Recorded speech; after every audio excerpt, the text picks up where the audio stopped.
Imagine this. It's 30,000 years ago. No laws, no courts, no police, no jails. You've spent 3 days tracking a deer through frozen forest. You finally kill it. You drag it back to camp, exhausted, bleeding from the cold. You fall asleep. You wake up. The meat is gone. Someone in your group, someone you know, someone you eat with, someone you sleep near every night, took it while you were unconscious. What do? There's no judge to call, no system to appeal to, no word that even exists yet for what just happened to you. But something inside you burns. Because theft, the act of taking what isn't yours, didn't begin with civilization. It began long, long before that. And what ancient humans did about it is far more complex than anyone told you. Here's the first question you have to ask.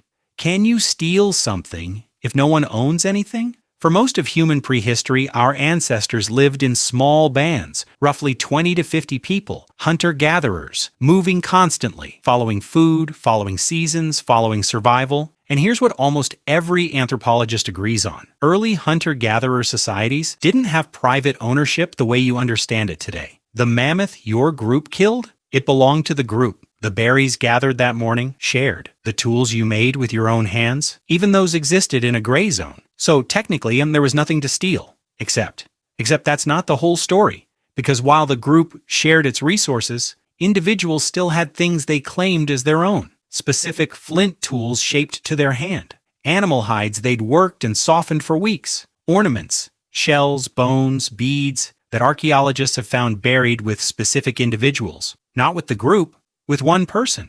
That's not sharing, that's ownership. And where there is ownership, even informal, even unspoken, there is the possibility of theft. Now here's where it gets fascinating.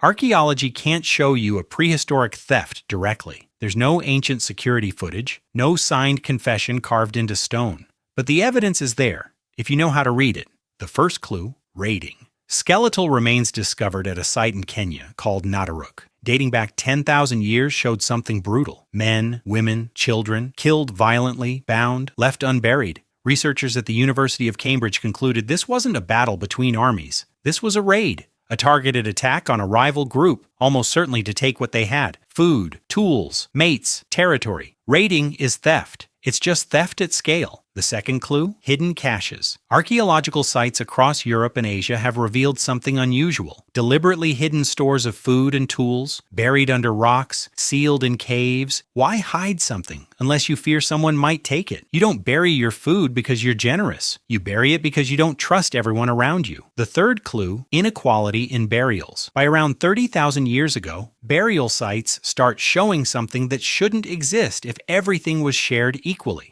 Some individuals are buried with enormous quantities of valuables, hundreds of beads, ivory tools, weapons. Others are buried with nothing. Inequality in death means inequality in life. And inequality breeds the conditions where some people want what others have. The theft was always there. It just didn't leave a receipt.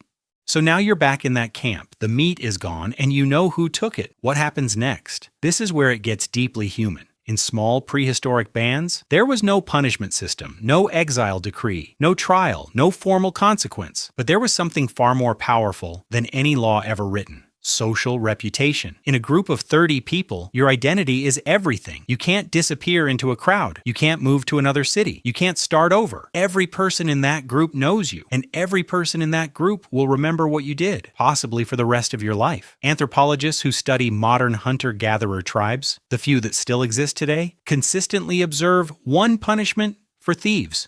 Social exclusion, not violence, not imprisonment. Something worse, you are talked about, mocked, refused, ignored. Your requests for help are denied. Your contributions are minimized. You become slowly a person the group no longer fully trusts, and in a world where survival depends entirely on group cooperation, that distrust can be a death sentence. But it wasn't always peaceful. There's strong anthropological evidence that personal conflicts over stolen resources turned physical. Frequently, skeletal remains from prehistoric sites show healed injuries, meaning people survived fights. Repeated injuries on the same individuals, meaning some people kept getting into conflict. Some anthropologists believe that a large portion of prehistoric violence wasn't warfare between groups. It was personal. It was intimate. Someone took something. Someone reacted. Blood was spilled between people who shared a fire. The thief wasn't punished by a system. The thief was punished by the person they wronged, immediately, personally, and with whatever force that person could muster. Now here's the question nobody asks. Why would you steal from your own group, the people you depend on to survive? It seems irrational. It seems suicidal even. But consider this. Imagine you are in that same band of 30 people, and there is a drought. The hunt has failed for 2 weeks. Your children haven't eaten in 3 days. And you watch someone in your group eat the last piece of dried meat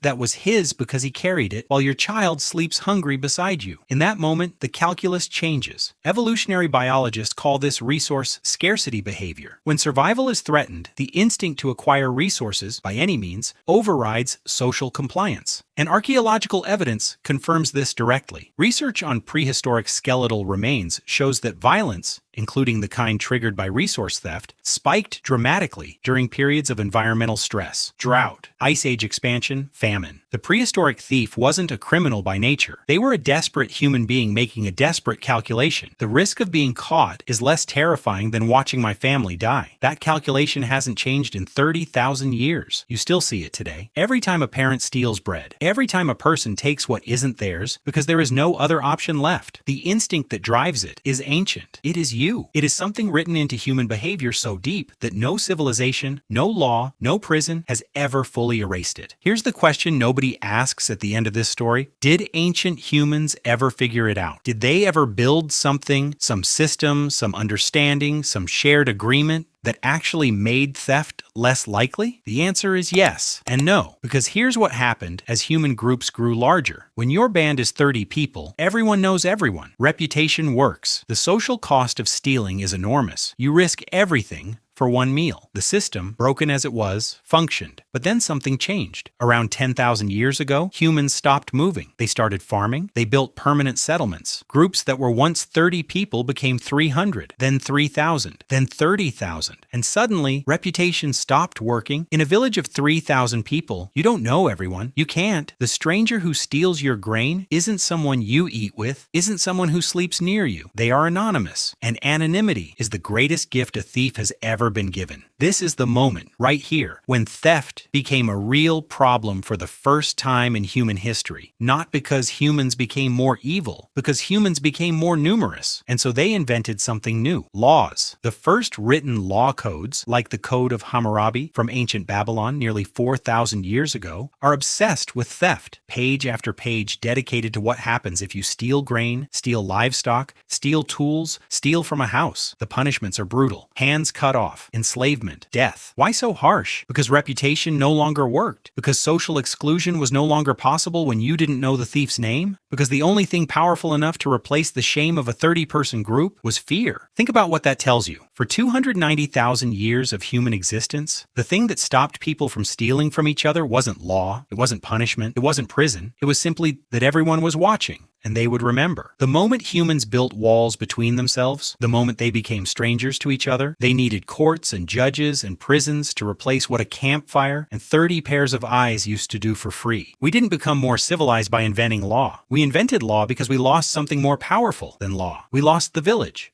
So, did ancient humans steal from each other? Yes, absolutely. Not in the way we steal today. Not with systems, not with strategy, not with the complexity of modern crime, but in the most primal way possible. One person taking what another person had, because want and need and desperation are as old as the species itself. What's remarkable isn't that they stole. What's remarkable is what they built around it. The social shaming, the memory of reputation, the unwritten rules that said, if you take from us, you lose us. And in a world where losing your group meant losing your life, that was the most powerful law ever created. No courts needed, no judge, no sentence, just 30 people who remembered and who decided quietly, together, whether you were still one of them. The next time you feel that burn, that instinct, when something of yours is taken, understand this: you are not overreacting. You are not being petty. You are running a program 300,000 years old, and it has kept your ancestors alive long enough to produce you.